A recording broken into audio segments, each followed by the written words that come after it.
ආයිබෝන් හරිදි TV හෙළ සංස්කෘතිය වැඩසටහන මේ අපි ආරම්භ කරන්න හදන්නේ.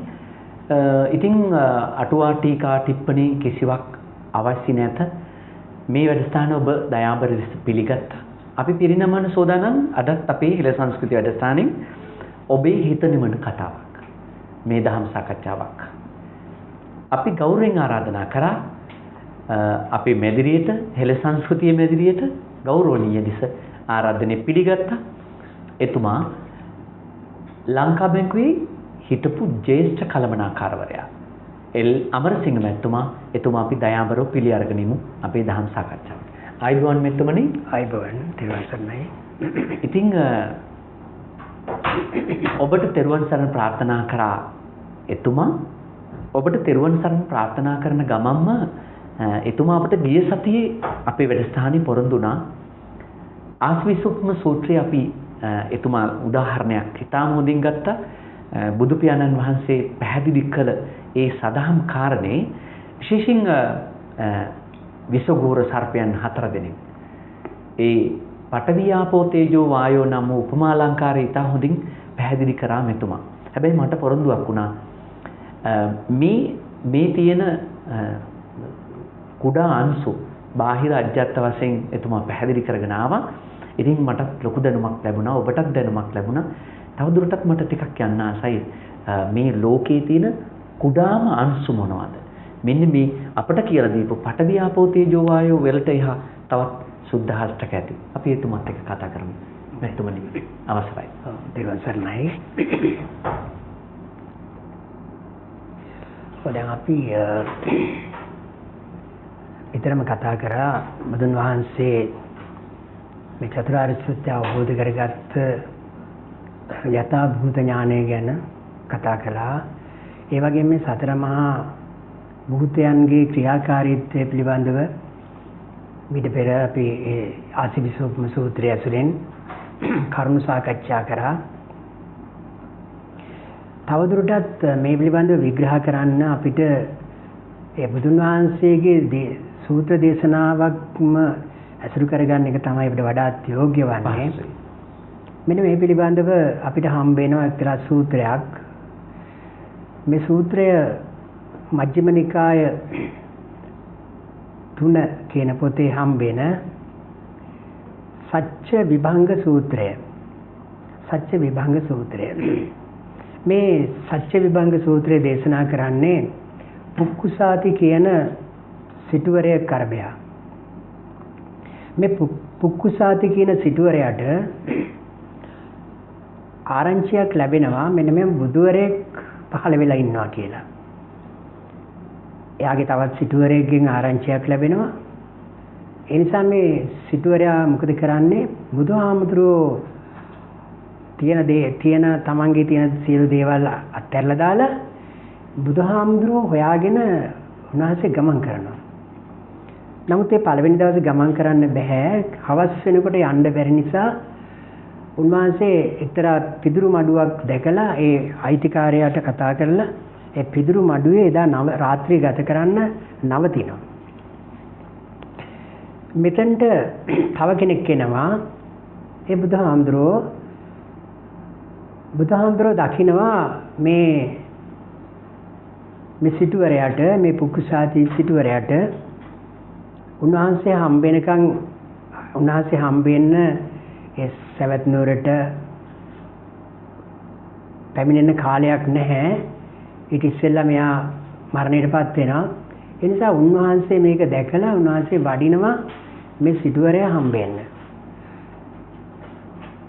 ඒ නිසා එහෙම වඩිනකොට උන්වහන්සේත් අර කියන ඒ පිදුරු මඩුව ළඟට ගිහිල්ලා ඒ රාත්‍රී කාලේ උදා වුණා.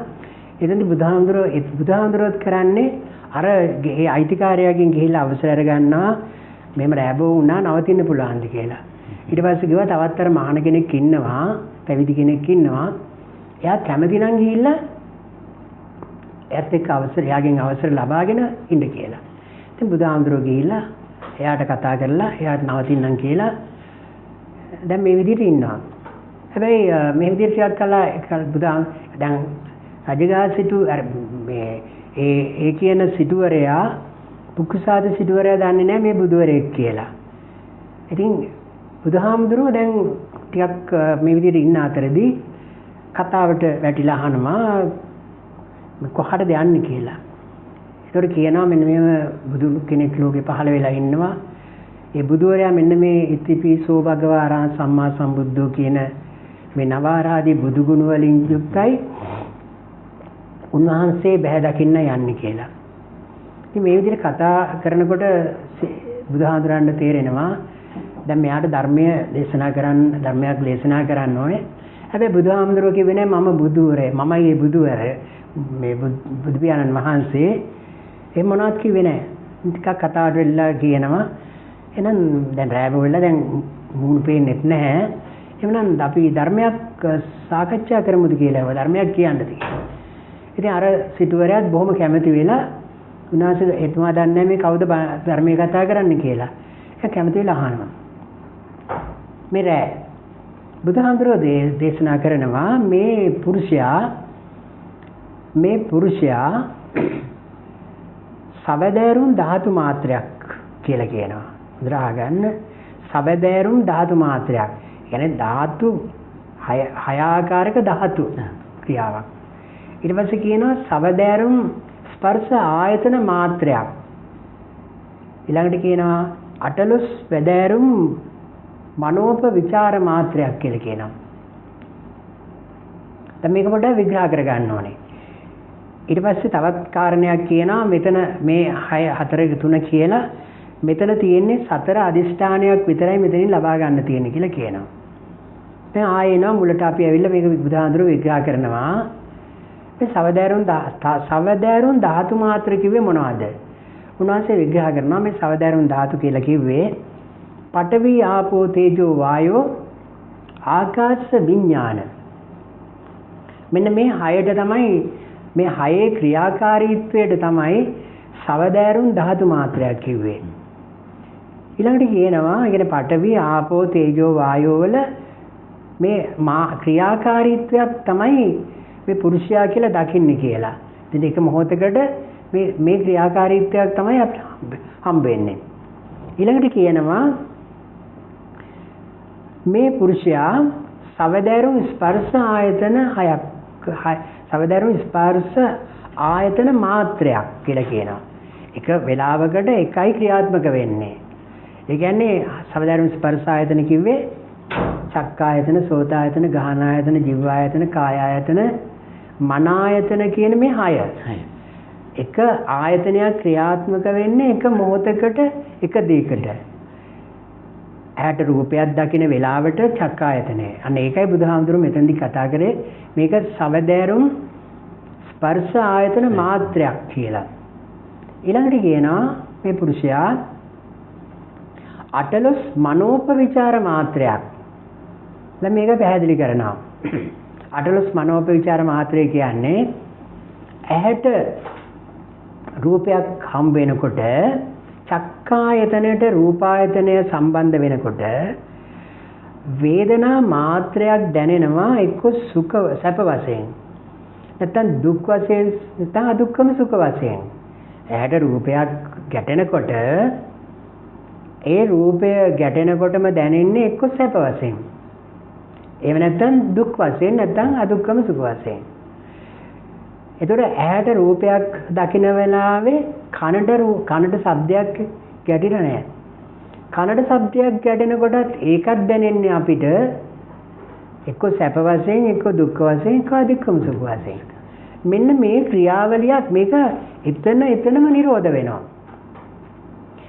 සැප වශයෙන් හම්බුණා නම් යම්කිසි ශබ්දයක් අහනකොට ඒ ශබ්දයේ කෙරෙහි යාගේ ඒ ශබ්දය පිළිබඳව හිත බැඳුනා නම් ඒ චන්දරාගයෙන් බැඳුනා නම් ඒක ප්‍රියමනාප වශයෙන් දැකලා එයාට හම්බෙන සතුටක්. එහෙම නැත්නම් ඒ ශබ්දය එයා අප්‍රියමනාප එකක් නම් එයාට ලැබෙනවා දුක් මාත්‍රයක්. ඒතර මෙතන මාත්‍රයක් කියලා කිව්වේ නැවත නැවත ඒ දුක ගෙන දෙන දේ හම්බ වෙනවා නම් තමයි එයා නැවත මේ දුකත් එක්ක එයා සම්බන්ධ වෙන්නේ. චන්දරාගෙන් බැඳෙන්නේ. මේ විදිහට එහෙමත් නැත්නම් ඒ සැපත් නැති දුකක් නැති දෙයක් ස්පර්ශ කරන්න ලැබුණොත් ඇහැට කනට නාසයට දිවට කයට මනට එතෙන්දී ලැබෙන්නේ අදුක්කම සුඛ මාත්‍රයයි.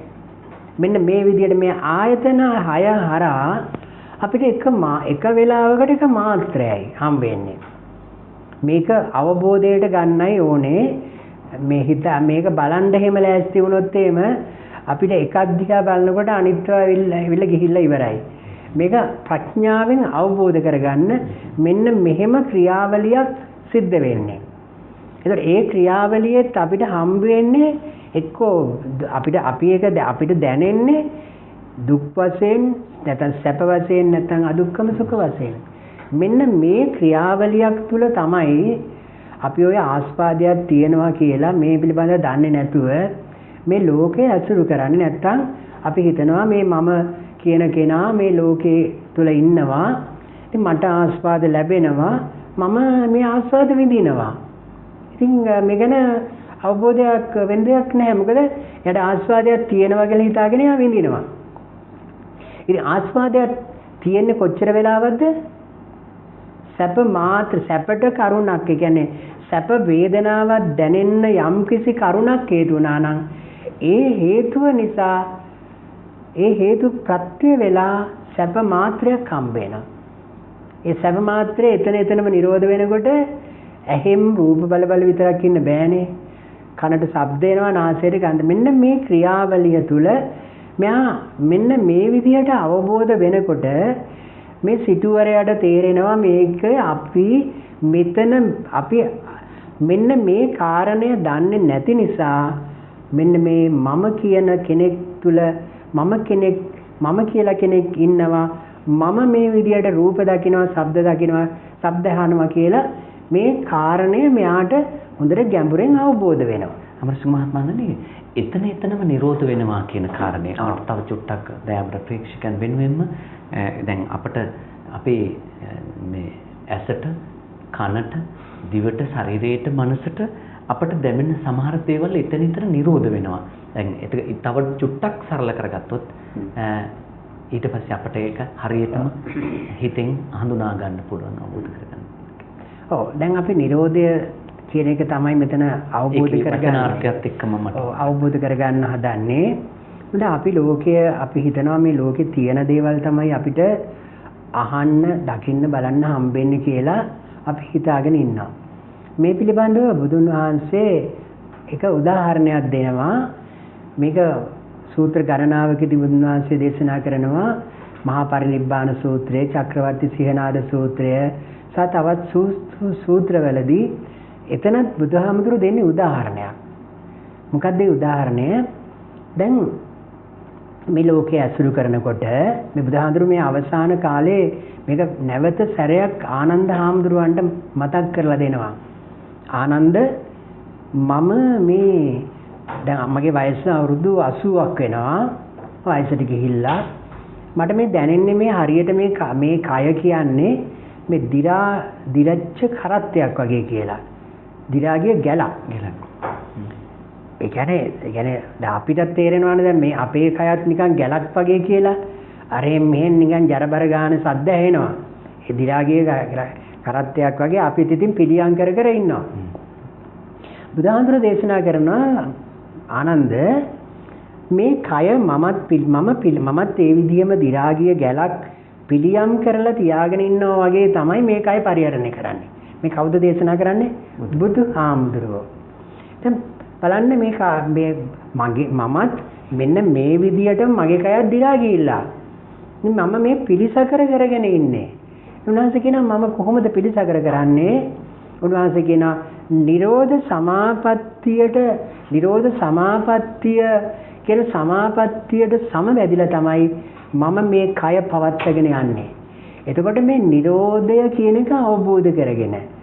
ඒතර නිරෝධ සමාපත්තියට සමවදිනවා කියලා කියන්නේ ඒක. දැන් කොහොමද අපි මෙතුලින් දකින්නේ? දැන් අපි හිතාගෙන ඉන්නේ අපිට මේවා පේනවා, ඇහෙනවා, දැනෙනවා කියලානේ. දැන් අපි මේ විග්‍රහය තුළම අපිට හම්බ වෙනවා ඇහැට, කනට, නාසයට යම් කිසි අරමුණක් ගැටෙනකොට අපිට එතනින් එක්ක ලැබෙන්නේ සැප මාත්‍රයක් නැත්නම් දුක්ඛ මාත්‍රයක් කියලා. ඇහැට රූපයක් පෙනෙනකොට කනට ශබ්දයක් ඇහෙන්නේ නැහැ. අපි හිතාගෙන ඉන්නේ අපිට පේන එකයි ඇහෙන එකයි දැනෙන එකයි ඔක්කොම එකට සිද්ධ වෙනවා කියලා. ඒක එතන අපි මුලාවකටපත් වෙනවා. නමුත් මේ චිත්ත චෛතසිකයන්ගේ ක්‍රියාවලියේ තියෙන වේගය නිසා අපිට මේක හඳුනා ගන්න බෑ. රූප මාත්‍රයක් රූපයක් ගැටෙන වෙලාවට ඒ රූපේ සම්පූර්ණයෙන් මොකද්ද කියලා දැනගෙන තමයි ඒ හටගත්ත සිත් නිරෝධ වෙන්නේ.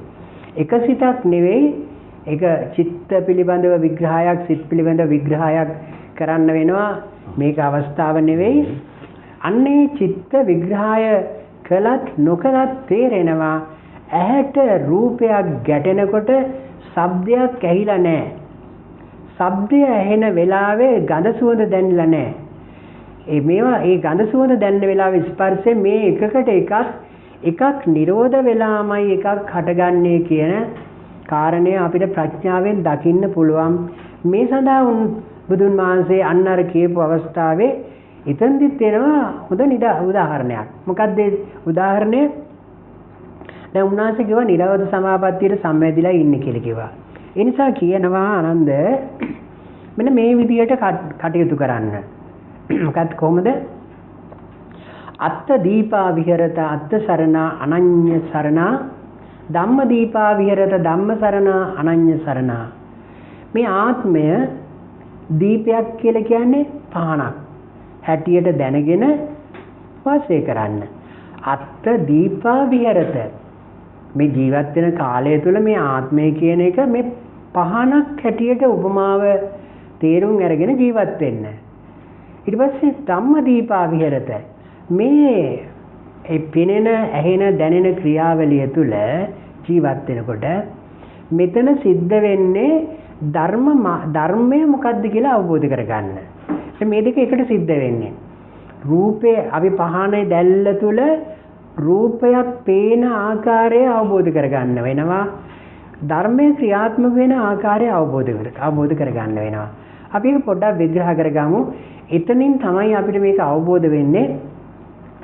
අපි එක මොහොතකට එක මාත්‍රයයි දකින්නේ නැත්නම් එක මාත්‍රය ඇහෙන්නේ කියලා.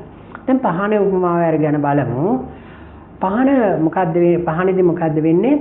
පහනේ අපිට දැල්ලක් තියෙනවා වගේ පේනවා. ඒ කියන්නේ අපි හිතාගෙන ඉන්නේ මේ ලෝකේ රූප තියෙනවා ඒවා අපිට පේනවා කියලා. මෙන්න මේ සියුම් උදාහරණ දිහා බලන්න. පහනේ දැල්ලක් කියන එක හටගන්නේ තෙල් මාත්‍රයක් සහ තිරය මාත්‍රයක් දැවෙන තැන තමයි තෙල් මාත්‍රයක් දැවෙන තැන දැල්ලක් හටගන්නවා. ඒ දැල්ල එතන නිවි යනකොට නැවත තෙල් අර තිරයයි තෙලයි ගැටෙනකොට එතන තෙල් ඇවිල්ලා තිරයපත් වෙන තැන නැවත බිඳුව මාත්‍රය දැවෙනකොට ඒ දැල්ල නිවි උඩට යනවා. අපිට මේ නිවෙන දැල්ල පේන්නේ නැහැ. අපිට ලොකු දැල්ලක් කියලා හම්බෙන්නේ ඒ වගේ නිකුත් වෙන පහනෙන් නිකුත් වෙන දැල්ලි. ඒ දැල්ල එක දැල්ලක් නෙවෙයි ඒ දැල්ලවල විශාල ප්‍රමාණයක් එකතු වෙච්ච තැනක එක මොහොතකදී මේ සිද්ධ වෙන ක්‍රියාවලිය තුළ අපිට දැල්ලක් හම්බ වෙනවා. දැන් මේක කොහොමද අපි ගලපන්නේ මේ ජීවිතයට? උදාහරණයක් කියන මේක ජීවිතයට ගලපන්න. දැන් ඊළඟට කියව ඉස්සර ධර්මයට ගලපන්න. කොහොමද ධර්මයට ගලපන්නේ? මේ ඕනෑම දෙයක් හේතුඵල ධහමට ගලපලා බලන්න පුළුවන් වෙන්න ඕනේ. ඒක තමයි බෞද්ධයෙක් මේ බුද්ධ දර්ශනය අවබෝධ කරගන්නවයි කියන්නේ ඒක තමයි. මෙතන හේතුඵල ධහම මේ පහන තුලින් ගන්න පුළුවන්. කොහොමද? මෙතන තෙල තමයි ආපෝ ධාතුව. මෙතන තිරය තමයි පඨවි ධාතුව. දැන් පඨවි ධාතුවයි ආපෝ ධාතුව. පඨවි ධාතුව කියන්නේ අර කියන බැඳෙන ගතිය, ආපෝ ධාතුවේ තියෙන අර කියන වියර ගතිය දෙක එකතු වෙනකොට තමයි තෙල් ගන්නෙ. දැන් පඨවි ධාතුව විතරක් ගිනි ගන්න නැහනේ. පොල් තෙල් වලට ගින්දර තිබ්බට ගිනි ගන්න නැහැ. මේ දෙක එකට එකතු වෙන්න ඕනේ.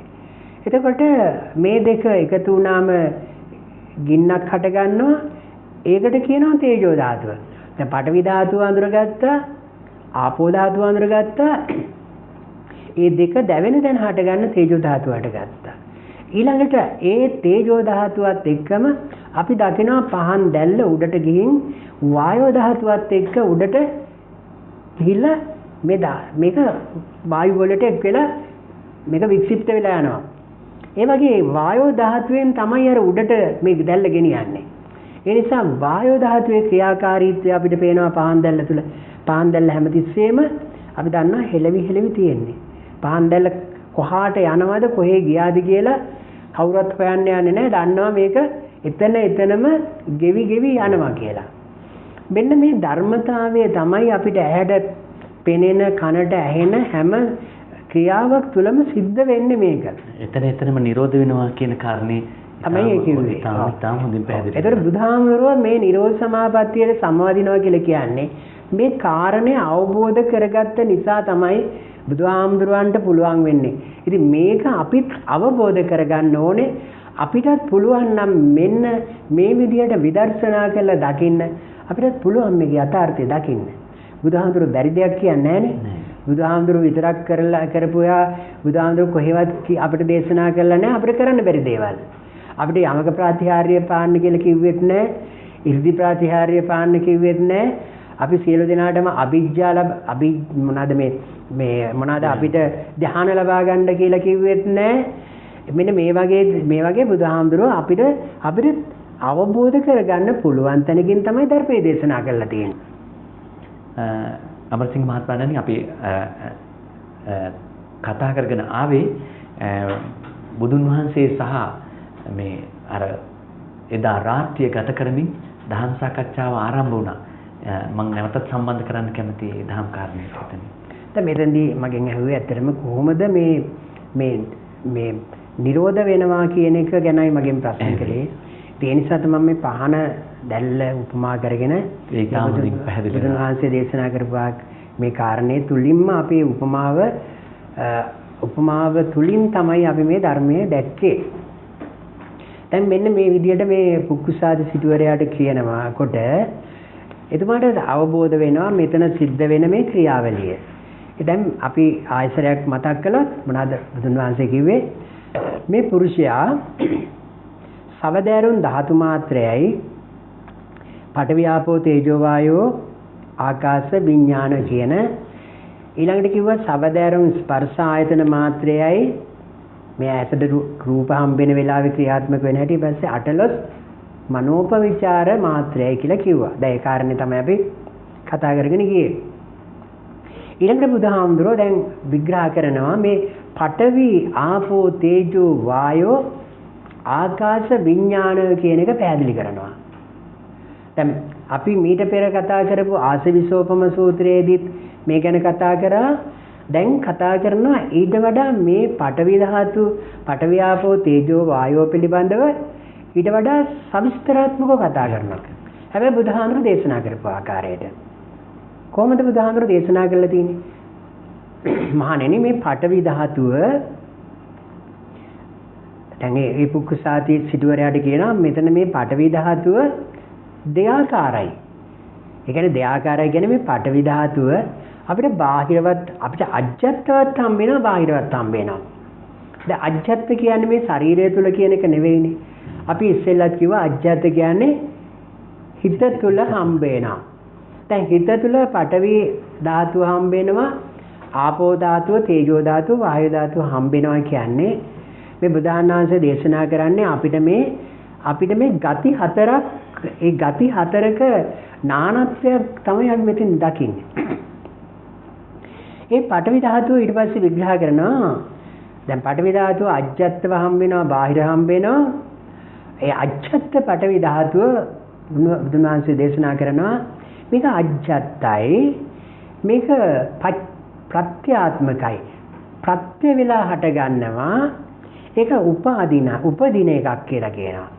කියන්නේ මේ ඇතුළ සිතේ මේ ගති ස්වභාවය මේ ධාතුමය ගති ස්වභාවය කියන්නේ එතන උපදින එකක්. අරමුණක් මේ ආයතන 6 හරහා අරමුණක් කෙනකොට අර ගති ස්වභාවය ඉපදෙනවා. කියන්නේ පඨවි ගති ඉපදෙනවා. එහෙම නැතුව මේක තියෙන එකක් නෙවෙයි. හිතේ ගති ස්වභාවය. ආපෝ ධාතුව ඉපදෙනවා. ඒක වෙනස් වෙන සුළුයි. ඒක ඉතින් ඒ ක්‍රියාවට සිද්ධ වෙලා එතනම නිරෝධ වෙනවා. ඒකයි මෙතන ස්පර්ශ පඨවි ධාතු මාත්‍රයයි. ඊළඟට දේශනා කරනවා මේ පඨවි ධාතුව අජ්ජත්තයි කිව්වනේ. අජ්ජත්තයි බහිද්දයි. දැන් බහිද්ද පඨවි ධාතුව අපි කාටවත් තේරෙනවා මොනවද මේ බාහිර ලෝකේ තියෙන සියලු දේ පඨවි ධාතුවේ මම එකටම කියාගෙන යන්නම් පඨවි ආපෝ තේජෝ වායෝ හතරම මේ විදිහට තමයි බුදුන් වහන්සේ දේශනා කරන්නේ. අපිට බාහිර පඨවි ආපෝ තේජෝ වායෝ අඳුර ගන්න පුළුවන් අජ්ජත් පඨවි ආපෝ තේජෝ වායෝ කියන හතර අපිට ගති ස්වභාවය තුල අඳුර ගන්න වෙනවා. මොනවද මේ ගති? අජ්ජත්තයි කියලා කිව්වා මේක එතන උපදිනවා කියලා කියවා. ඊළඟට බුදුන් වහන්සේ ඒක විග්‍රහ කරනවා කොටස් 20ක් අපිට පෙන්නනවා. මොනවද මේ කොටස් 20? පඨවි ධාතුව කොටස් 20ක් පෙන්නනවා. කේසා ලෝමා නකා දන්තා තචෝ මන්සන් නහරු අට්ටි අට්ටි මිංජා වක්කං හදයන් යකනං කිලෝමකම් පිහකම් පප්පාසං අන්තං අන්තගුණම් උදරියං කරීසං මත්තලුංගං කියලා විග්‍රහ කරනවා. මේ පඨවි කොටස්. මේක හැබැයි බුදුහාඳුරෝ දේශනා කරනවා මේක අජ්ජත්තයි කියලා කියනවා. දැන් අජ්ජත්තයි කියලා කියන්නේ මේ අපිට මේ මතු පිට හම්බෙන කේසාලෝමා වලට වෙන්න බෑනේ. ඒක අපිට හම්බෙන්නේ බාහිරව. මේ බාහිර ಜಾති වශයෙන් තමයි අපිට කෙස්ලොම් නියදත් කියනවා හම්බෙන්නේ. ඒවා අපි දෙතිස් කුණප විදියට දෙතිස් කුණප වල මේ කියන කාරණේ. එතකොට මේ කාරණේ තේරුම් ගන්න වෙනවා. මේක තේරුම් ගන්න බැරි කෙනෙක් ඉන්නවා නම් මේ සූත්‍ර බලන්න. මේ සූත්‍ර කියන්නේ අමරසිංහ මහත්මයානි මේ සූත්‍රයේ සඳහන් වෙන තැන කියන්නේ මේ සූත්‍රයේ සඳහන් වෙන්නේ මජ්ක්‍ධිම නිකාය 3 මම මජ්ක්‍ධිම නිකාය 3 කියන ග්‍රන්ථයේ මේ සච්චිවංග සූත්‍රය සඳහන් වෙනවා. තවත් සූත්‍ර තියෙනවා. ඒක ඊටාම් පැහැදිලිව මේ සඳහන් වෙනවා බාහිර සහ අභ්‍යන්තරික වශයෙන් තියෙන. අභ්‍යන්තර කියන එක තමයි මේ බුදුන් වහන්සේ දේශනා කරන අභ්‍යන්තරව හම්බෙන කුණුප කොටස් 20ක් හැටියට. දැන් කුණු තියෙන්නේ කොහෙද? කුණු තියෙන්නේ හිතේනේ. දැන් හිතේ කුණක් බුදුහාමුදුරෝ දේශනා කරන්නේ. කුණු පේනවද? කුණු පේන්නේ නැහැනේ. හිතේ කුණු පේන්නේ නැහැ. හිතේ කුණු පෙනුනේ නැති වුණාට ඔය කුණු ගති ටිකෙන්නේ මේ ලෝකේ ඇසුරු කරන්නේ. මේක ගැඹුරින් විග්‍රහ කරගන්න ඕනේ. මේක බුදුන් වහන්සේ දේශනා කරන ගැඹුරු ධර්මයක්. ඉතින් මේක මේ උඩින් මතු පිටින් හම්බෙන කෙස්ලොම්න නියදත් දිහා බලාගෙන ඉඳලා හරියන්නේ නැහැ. බුදුහාමුදුර මේක ධාතු මානසිකාරය හැටියට අසුභ භාවනාව හැටියට මානසිකාර කරන්න කියනවා නිතරම.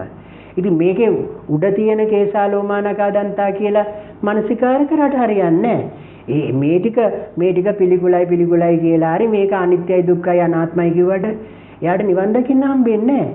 එයා දකින්න ඕනේ මේ හිතේ තියෙන කුණු ගතිය දැකලා මේ කුණු ටික අයින් කරගත්තොත් නම් නිවන් දකින්න පුළුවන්. ඔබ ඊටාම වෙනස් වූ තැනකට අපිව ගෙනාවා.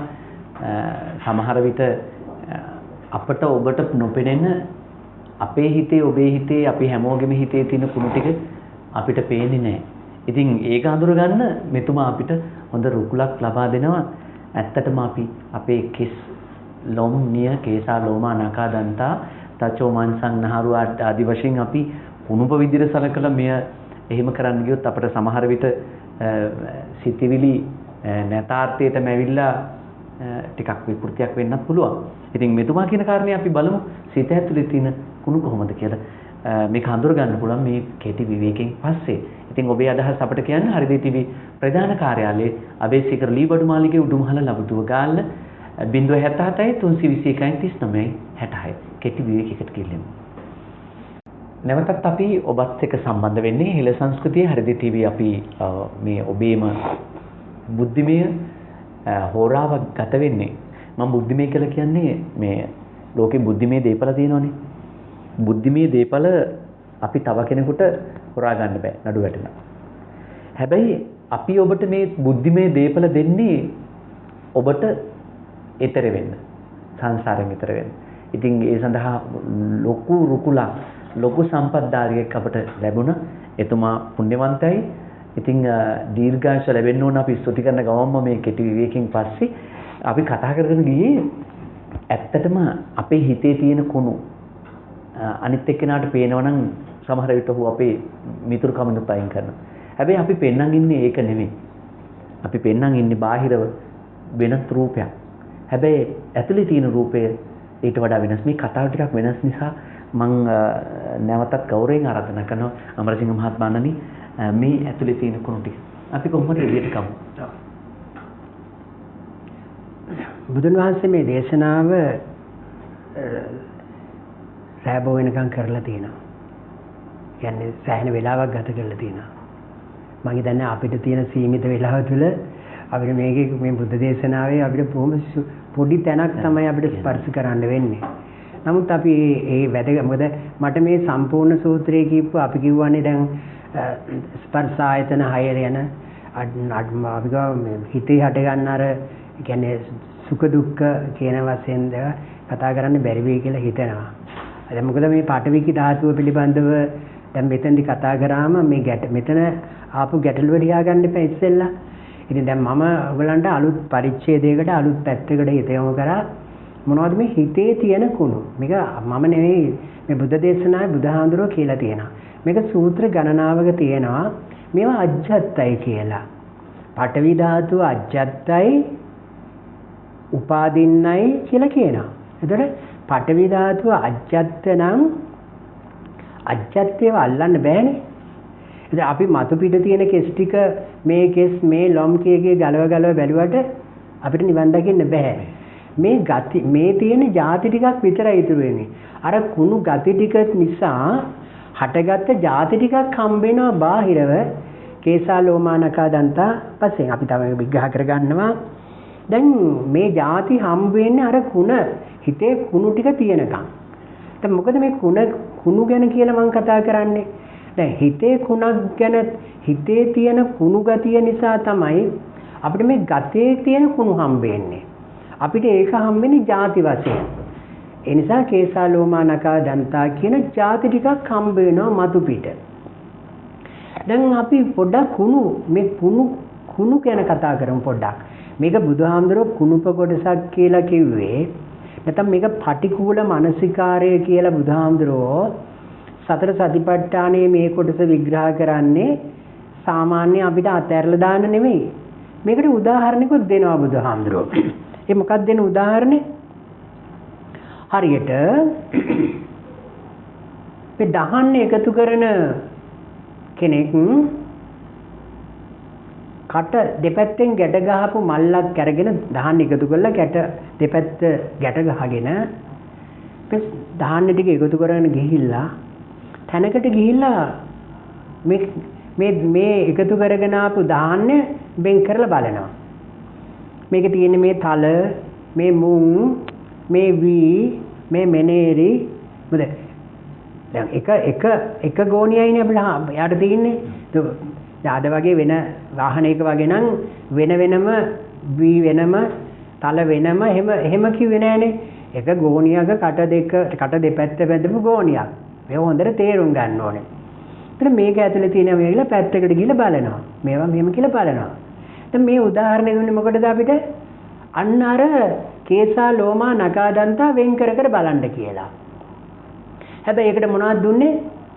දහන්නේ තමයි උදාහරණ දුන්නේ. දැන් මේක අපි කියනවා නම් මේවා කෙස් කැතයි මේක පිළිකුලයි කියලා කියනවා නම් මේ ලොම් කැතයි පිළිකුලයි අනිත්‍යයි දුක්ඛයි අනාත්මයි කිය ඉන්නවා නම් බුදුහාමුදුරුවෝ මේකට දෙන්නේ වෙන උපමා ටිකක්නේ.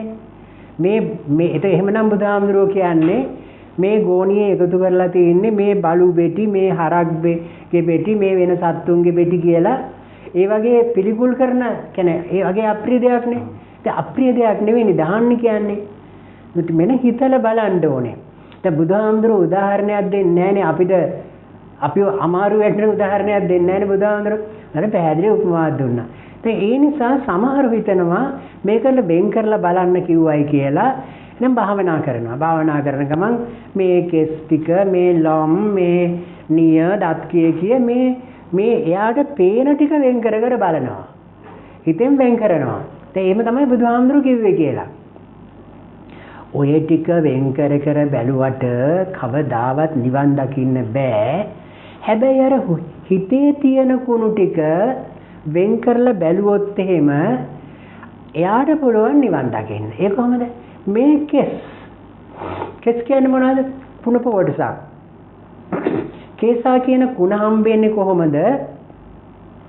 මේ ලෝක සත්‍යය හැම වෙලාවෙම පංචකාම ආස්වාද වලට ඇසට රූප වලින් රූප හම්බුනාම මේවට ආස කරනවා. කනට ශබ්ද ගැටෙනකොට ආස කරනවා. මේ විදිහට මේ පංචේන්ද්‍රයන්ගෙන් මේවා ආස කරනවා. ආස කරන්නේ කොහොමද? මේ හැම ඉන්ද්‍රියක්ම එතනම ක්‍රය වෙන දේවල්, නැති වෙලා යන දේවල්. ඇහැට රූප පේන වෙලාවේ ඇහැටගෙන එතනම ඒක ක්‍රය වෙලා යනවා. මෙන්න මේ නිසා මේ ක්‍රය වෙන බව දැනත් ලෝක සත්වයා මේවට ආස කරනවා. ඒ නිසා මේ ක්‍රය වෙන දේවල් වලට ආසා කරනවා කියන හිතේ කුණ තියෙනකන් අපි කේසා කියන අපේ හිතේ කුණ අට ගන්නවා. ඒ නිසා මේක තමයි මේ පංචකාම ආස්වාද මෙන්න මේ විදිහට තමයි මුල් වෙලා අපේ ඉතිරි කුණු ටික හැදෙන්නේ. මේ විදිහට කේසා කියලා කියන්නේ මේක මේ නිරුක්ති ගැන කීමක් එහෙම නෙවෙයි. මේක අපිට තේරෙන විදිහට අපි මේක විග්‍රහ කරන්න ඕනේ. මොකද නැත්තම් කවදාවත් මේක විග්‍රහ කරගත්තේ නැත්තම් අපි හිතේ තියෙන කේසා හොයන්න ගිහිල්ලා හිතේ තියෙන පඨවි ධාතු හොයන්න ගිහිල්ලා අපිට කවදාවත් මේ හොයාගන්න බැරි වෙනවා. මේ විදිහට එක්කෙනෙක් හොයන්න ගියා කියලා කියනවානේ මේ පඨවි ආපෝ තේජෝ ආයෝ කොහෙද හටගන්නේ කියලා. එක මේ පැවිදි කෙනෙක් බුදුහාමුදුරන්ගේ කාලේ ඔය මේ විදිහටම අහලා එයා හොයාගෙන යනවා මේව කොහෙද තියෙන්නේ කියලා. ඉතින් කවුරුවත් දන්නේ නැහැ. එයා දන්නේ නැති නිසා එයා කවුරු හරි කියනවා මේක සමහරට දෙවිවරු දන්නවා ඇති. මෙයාට අභිඥා ශක්තිය තියෙනවා. මේ දිව්‍ය ලෝකවල ගිහිලා අහනවා. තුසිත දිව්‍ය ලෝකේ. කවුරුත් දන්නේ නැහැ. ඒගොල්ලෝ කියනවා සමහරට සක්‍ර දේවේන්ද්‍රයා දන්නවා ඇති. එයා ළඟට ගිහිලා එයාත් දන්නේ නැහැ. මේ විදිහට කියන බ්‍රහ්ම ලෝකවල ඉන්න බ්‍රහ්මියෝ දන්නවා ඇති. බ්‍රහ්මෙන්ද ගිහිලාම අපි දන්නේ නැහැ. ඒගොල්ලෝ කියනවා මහා බ්‍රහ්මයා සියල්ල දන්නවා. එයා දන්නවා ඇති කියලා. ඊට පස්සේ යනවා මේක තියෙන කේවට්ට සූත්‍රයේ මගේ කතාවක් නෙවෙයි. ඊට පස්සේ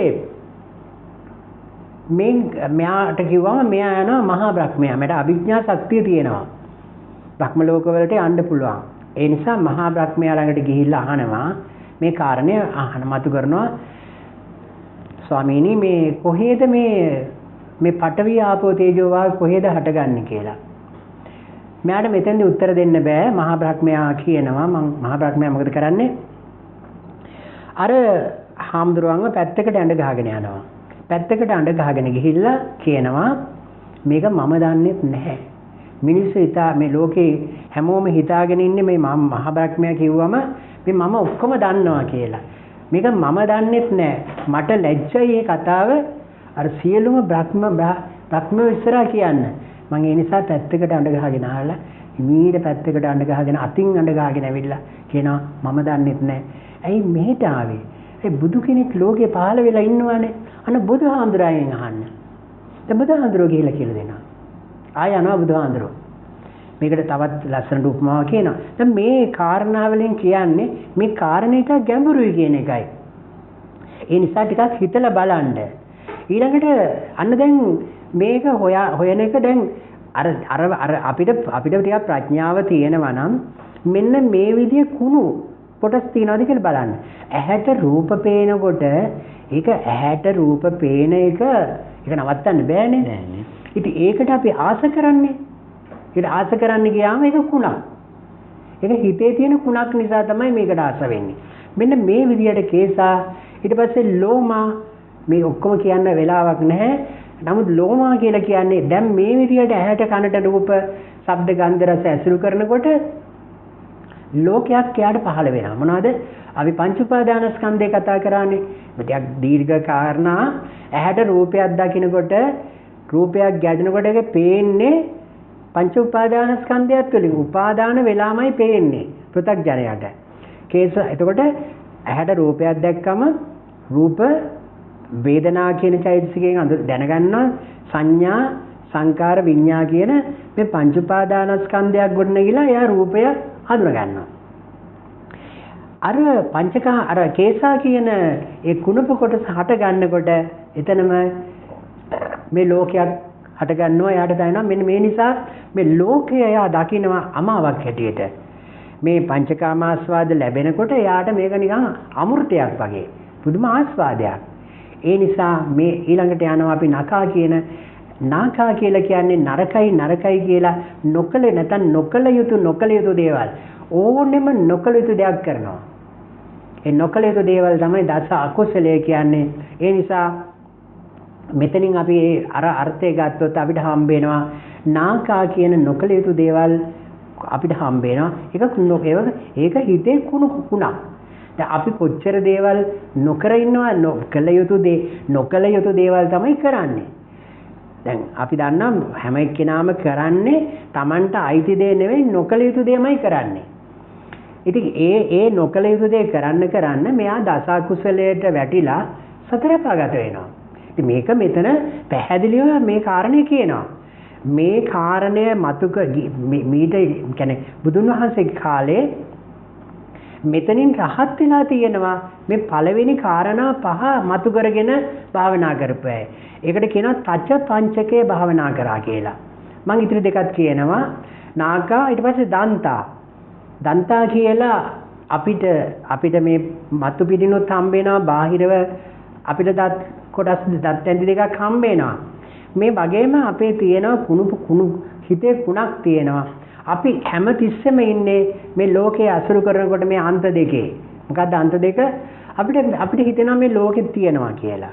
සමහර හිතනවා ලෝකෙ නැහැ කියලා. එහෙම නැත්නම් සමහර හිතනවා මේකේ පංචකාමාස්වාද තියෙනවා. නැත්නම් මේකට ශරීරයට දුක දෙන්න ඕන කියලා මේ අන්ත දෙකකට වැටෙනවා. මේ අන්ත දෙකට වැටෙන එක තියෙන්නේ හිතේ කුණක්. මේ ධර්මාභෝධය නැති නිසා. මෙන්න මේ නිසා නාකා වෙනකොට නාකා දන්තා තචෝ කියලා කියන්නේ තච කියන්නේ හැම ත කියන්නේ යථාර්ථය. අච්ච කියන්නේ ඉක්මවා යනවා. අච්ච කියලා කියන්නේ යථාර්ථය ඉක්මවා යනවා කියලා. මොකද යථාර්ථය මේ ලෝකයේ අනිච්ච දුක්ඛ අනාත්ත අසුභ වශයෙන් දකින්න එක තමයි ලෝකේ යථාර්ථය. නමුත් ලෝක සත්‍යයට පේන්නේ ලෝකේ නිච්ච සුඛ අත්ත සුභ වශයෙන්. මෙන්න මේ ඉක්මවා යාම මෙන්න මේ කේසා ලෝමා නකා දන්තා තචෝ කියන මේ කුණප කොටස් වලින් හොඳට අවබෝධ කරගන්න පුළුවන් නම් කෙනෙකුට මේ තුලින් පුළුවන් නිවන් දකින්න. මේ පිළිබඳව ඉතිරි කොටස් අපිට මේ වගේ අවස්ථාවක විග්‍රහ කරන්න බෑ. අපි වෙන දවසකදී විග්‍රහ කරනවා. අපි පඨවි ධාතුව විතරයි විග්‍රහ කරේ. මේ විදිහට ආපෝ ධාතුවේ කුණප කොටස් 12ක් හම්බ වෙනවා. තේජෝ ධාතුවේ අපිට 6ක් ආකාරයකින් හම්බ වෙනවා තේජෝ ධාතුව. ඒ කියන්නේ ලෝභ දේශ මොහ අලෝභ දේශ අමෝහ කියලා ඒ විදිහටම වායෝ ධාතුවත් අපිට හම්බ වෙනවා. එතනත් උද්දංගම වාතය අදෝගම වාතය කියලා අපිට ඒක විස්තර කරන්න බෑ. මේ සතර මහා ධාතු අජ්ජත්ව හම්බ වෙනවා බාහිරව හම්බ වෙනවා. අජ්ජත්ව මේ ක්‍රියාවලිය තුළ තමයි අපි මේ දුක උපදවා ගන්න මේ කියන්නේ ආස්වාදයක පැටලිලා අපි මේක සිද්ධ වෙන ආකාරය දන්නේ නැතුව දුක හටගන්නවා ගන්න මෙන්න මෙතනින්. මෙන්න මේ කාරණේ තමයි පුක්කුසාති සිටුවරයාට බුදුහාමුදුරු මතක් කරේ. පඨවි ආපෝ තේජෝ වායෝ කියන හතර දකින්න ඊළඟට ආකාශ විඥාන කියන දකින්න. දැන් පඨවි මේ අභ්‍යන්තර අපිට අජ්ජත්ව හම්බ වෙන්නේ පඨවි ආපෝ තේජෝ වායෝ බාහිරව හම්බ වෙන්නේ පඨවි ආපෝ තේජෝ වායෝ. දැන් මේ ටික අපි අයින් කරගත්තාම අපිට හිතේ තියෙන පඨවි ආපෝ තේජෝ වායෝ අපි ක්‍රියාත්මක වෙන තැන දැන් මේ විදුලිය ක්‍රියාත්මක වෙනකොට අපිට විදුලිය පේන්නේ නැහනේ. ක්‍රියාකාරීත්වය විතරයි පේන්නේ. දැන් වාහනයක් ක්‍රියාත්මක වෙනකොට වාහනේ ක්‍රියාත්මක වෙන්නේ මේ පඨවි ආපෝ තේජෝ වායෝ හතරෙන්මනේ වෙන මොනවාක්වත් නෙවෙයි. අපිට ක්‍රියාකාරී වෙනකොට පේනවා ක්‍රියාකාරීත්වය. අපිට පෙන්වන්න පුළුවන්ද මේ වාහනේ ක්‍රියාත්මක වෙන්නේ මෙහෙම කියලා? ඒක ඉතින් තේරෙන එක්කෙනාට තේරෙනවා මෙන්න මේ හතර ක්‍රියාකාරීත්වයක් කියලා. ඉතින් මේ ලෝකෙ මේක සත්‍යයක්. මෙන්න මේ සත්‍ය දැක්කට පස්සේ තමයි එයාට තේරෙන්නේ මේ අපි හිතාගෙන ඉන්න මේ මම කියන නැත්තම් මේ ගත මාව මම කියන එක්කෙනාව මෙහෙවන්නේ මෙන්න මේ ගති ස්වභාවයෙන් කියලා දැක්කොත් විතරයි සත්‍ය දකින්නේ. ඒ අනුව දකින්නවා ආකාශ ධාතුව දකින්නවා මේ සියල්ල පිරලා තියෙන්නේ අවකාශයක් තුල ආකාශයක්. මේක ඇතුලේ පඨවි ආපෝ තේජෝ ආයවලත් අවකාශය තුල බාහිර පඨවි ධාතුවත් එහෙමයි. ඒ අනුව අපිට ආකාශ ධාතුවත් හම්බ වෙනවා අජ්ජත් වශයෙන් බාහිර වශයෙන්. ඊළඟට යනවා දැන් උනාස දේශනා කරා පඨවි ආපෝ තේජෝ වායෝ ආකාශ විඥාන. දැන් මේ පහම අපි අවබෝධ කරගත්තා. පඨවි ධාතුව, ආපෝ ධාතුව, තේජෝ ධාතුව, වායෝ ධාතුව සහ මේ අවකාශයක්. අවකාශයක් තුල තමයි මේක තියෙන්නේ. ඊට පස්සේ අපිට ඉතුරු වෙනවා අවසානයේදී විඥාණය විතරයි ඉතුරු වෙන්නේ. දැන් මේක තේරුම් ගත්තට පස්සේ හොඳට හිතලා බලන්න මේ සියල්ල ක්‍රියාත්මක වෙන්නේ මෙන්න මේ කියන විඥාණය තුලින් තමයි මේ සියල්ල ක්‍රියාත්මක වෙන්නේ. මේක අවබෝධ කරගත්තට පස්සේ එයා මේ ලෝකය අවබෝධ කරගන්නවා. නැත්නම් තමා තුලින් මේ තමා තුලින් මේ ලෝකය හටගන්න ආකාරය අවබෝධ කරගන්නවා. මෙන්න මේ දේශනාව මේ ආකාරයෙන් තමයි ඊට වඩා ගැඹුරින් විග්‍රහ කරලා තියෙනවා. අපිට එකින් එකට විස්තර කරගන්න වෙලාව නැහැ. මේ කාරණේ තමයි ඒ පුකුසාති සිටුවරයාට මතු කරේ. දැන් මේ කාරණේ අවබෝධ වෙගෙන යනකොට මේ සිටුවරයා අනාගාමී වෙනවා.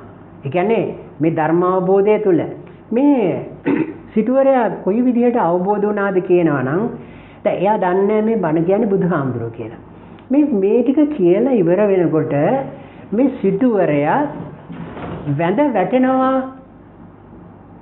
බුදුහාමුදුරුවෝ ඉස්සරහා. අනේ ස්වාමීනි මට සමා වෙන්න, අනේ ස්වාමීනි මට සමා වෙන්න. ආවුසෝවාදයෙන් මම කතා කරන්නේ ඔබ තමයි මම හොයාගෙන ගිය බුදුන් වහන්සේ කියලා මේ සිටුවරයා අවබෝධ වෙලා මෙයා දනින් නැවිල් මෙයා වන්දනා කරනවා බුදුහාමුදුරුවන්ව සමාව ඉල්ලනවා. බුදුහාමුදුරුවෝ කියනවා දැන් මෙයා දන්නවා බුදුහාමුදුරුවෝ මිලාට වෙන්න යන දේ. ඊට පස්සේ කියනවා සිවුරු දැන් මෙයා කියනවා මට අනේ ස්වාමීනි මට මහාන කරන්න කියනකොට සිවුරු මෙයා කියනවා සිවුරු හොයාගෙන එන්න කියලා යනවා. අන්තිමට සිවුරු හොයාගෙන එන්න ගියාම මේ එළදෙනක් ඇනලා මෙයාව මැරෙනවා. ඒ මැරුණාට පස්සේ මේ කාරණේ දකිනවා මේ බුදුහාමුදුරුවෝ මේගේ බණහපු මෙයා මේ විදිහට මැරිලා ඉන්නවා. ඊට පස්සේ බුදුහාමුදුරුවෝ මේගොල්ලන් මේ ස්වාමී භික්ෂුන් වහන්සේලාට කියනවා මේ පුක්කුසාති කියන සිටුවරයා රහත් බවට පත් වුණා කියලා. මෙන්න බලන්න එක දවසක් තුල මෙන්න මේ ධර්මය අහලා කෙනෙකුට පුළුවන් වුණා මේ යථා තත්වය මේ සත්‍ය අවබෝධ කරගෙන එයාට නිවන් දකින්න.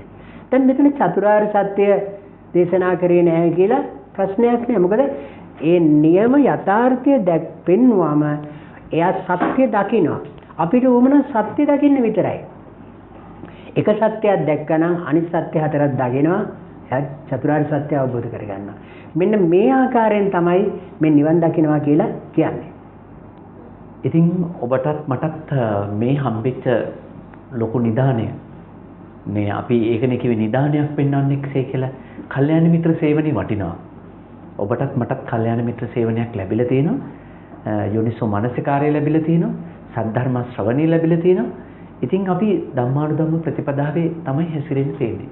අමරසිංහ මහත්මයාණනි මේ දයාබර ප්‍රේක්ෂක හැමෝම බලන් ඉන්නවා. ඒ කියන්නේ අපිට මේ වඩන්න පුරන්න තේරුම් ගන්න. එතනම නිරෝධ වන්නේ යයි බුදුන් වහන්සේ දේශනා කර කාලේ ඔබතුමා ඉතා හොඳින් පැහැදිලි කරා.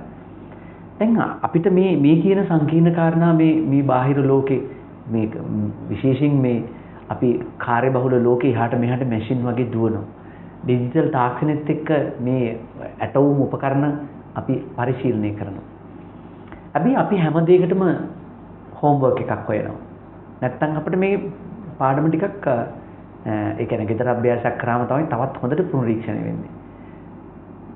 මේක සංසාර පුරුද්දක් වෙන්න මේක බලපානවා. හෝම්වර්ක් එකක් කියන්නේ බුද්ධියට කරන හෝම්වර්ක් එකක්. අපි බුද්ධියයි අවදි කරන්නේ.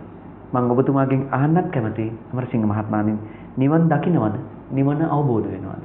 ඒකම මේ අවබෝධ වෙන නිවන එසේනම් අවබෝධ වන්නේ නම් අපට අවබෝධ වෙන්න තව යමක් හෝම්වර්ක් එකක් ගෙදර අභ්‍යාසයක් කරන්න මේ දයාප්‍ර ප්‍රේක්ෂකයන් වෙනුවෙන් මම ඉල්ලනවා. දැන් බුදුහාඳුරෝ දේශනා කළා තියෙනවානේ අලගද්දූපම සූත්‍රයේ දේශනා කළා තියෙනවා මේ ධර්මය නිවන් දැකීම සඳහා පමණයි. හොඳද?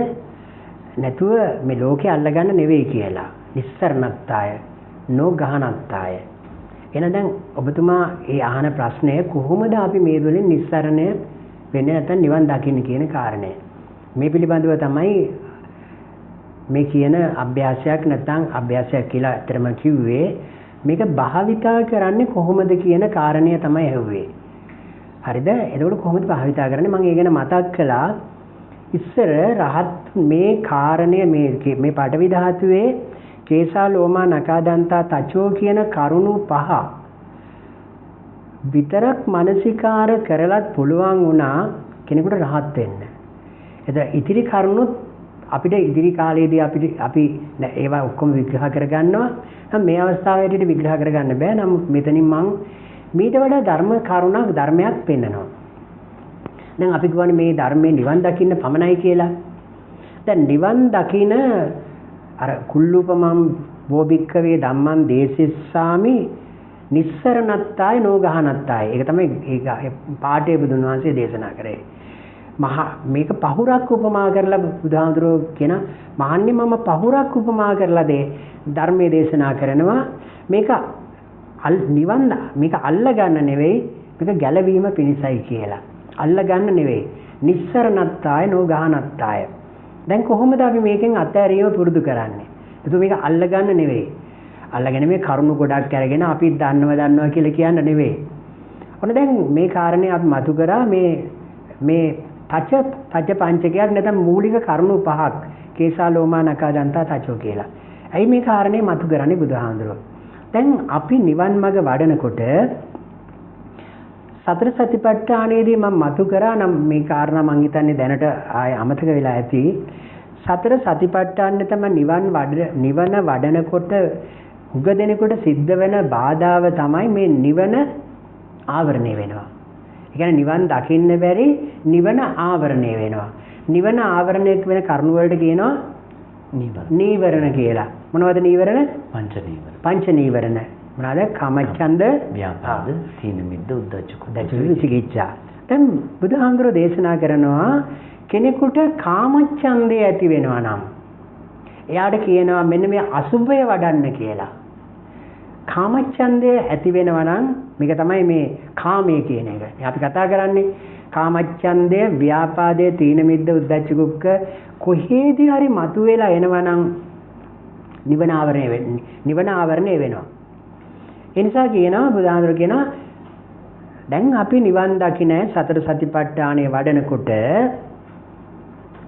කෙනෙකුට මතුවෙනවා මේ කාම අදහස්, පංචකාම අදහස්. ඉතින් කාමච්ඡන්දයක් මතු වුණාම මොකද කරන්න කියන්නේ? මෙන්න මේ අසුබේ වඩන්න කියනවා. ඉතින් බුදුහාමුදුරුවෝ මෙන්න මේ කියන මේ පඨවි ධාතුවේ මේ ගති ස්වභාවයේ මේ කුණුප කොටස් ටික දකින්න එක අපි මේව අරන් තියෙන සුබ වශයෙන්නේ. මෙන්න මේක අසුබ වශයෙන් දකිනවා නම් අපිට යම්කිසි රූපයක් කෙරෙහි කිසියම් කාමයක් හට ගන්නවා නම් මෙන්න මේ කාමය නිවි යනවා කියලා කියනවා. ඒකට කියනවා නීවරණ සමත වෙනවා කියලා. මෙතනින් තමයි අපි දැන් හැමතිස්සෙම බුදුහාමුදුරෝ දේශනා කරන්නේ මේ පංච නීවරණ සමත කරගන්න. මේ නීවරණ සමත කරගන්න වෙන දෙයක් කරන්න බෑ, මේක අවබෝධයෙන්ම කරන්න ඕනේ.